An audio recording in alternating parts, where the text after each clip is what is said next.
Здравейте, приятели! Показвам ви за продажба един страхотен урегулиран имот, парцел, който се намира в село Обидим.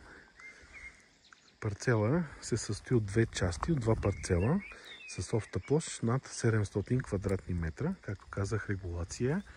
Имаме ток и вода. Жицата, буквално стълба е на ъгъла на парцела на самия път. Т.е. лежи на два пътя, на този и на онзи отгоре, който ще покажем след малко.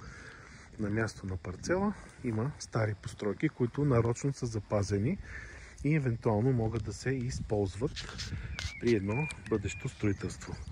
Сега в момента не е най-доброто време, но тук се вижда уникална гледка към целия Пирин планина. Просто вижте, не знам дали се вижда добре от видеото.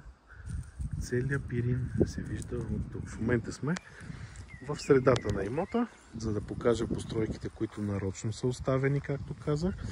Евентуално могат да се използват. И сега ще се качим по-нагоре и ще го покажем и от другата му страна. Само ето така да покажем пътя. Той е в много добро състояние. Така, ето ще го покажа по този начин парцела. Тук сме на единия път. Ето така. От тук до центъра, между другото, са няколко минутки пешком, просто не се вижда тук зад нас. И тук ще покажа целия парцел ето по този начин. Вижте от тук каква гледка се открива. Ето това е пък другия път, който ако слезем надолу по него и завим надясно, излизаме пак на центъра. Асфалтовия път е зад нас, може би на 50 метра по-нагоре. Не знам дали се вижда тук, но така е по-добре да покажем целия парцел. Ето го. Както казах, 700 квадрата, над 700. Имаме ток и вода. Ето кижиците са над нас. Има един страхотен бор, който е оставен. И няколко постройки.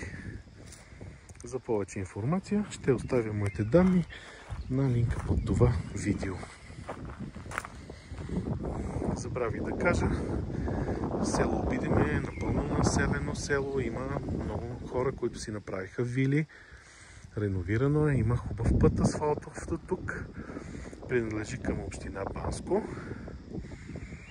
И е много красиво. Може би едно от най-красивите места. Ето така да покажа. Насам всичките страни на имота. Ето това долу до ръба на къщата е имота и до тази плевня.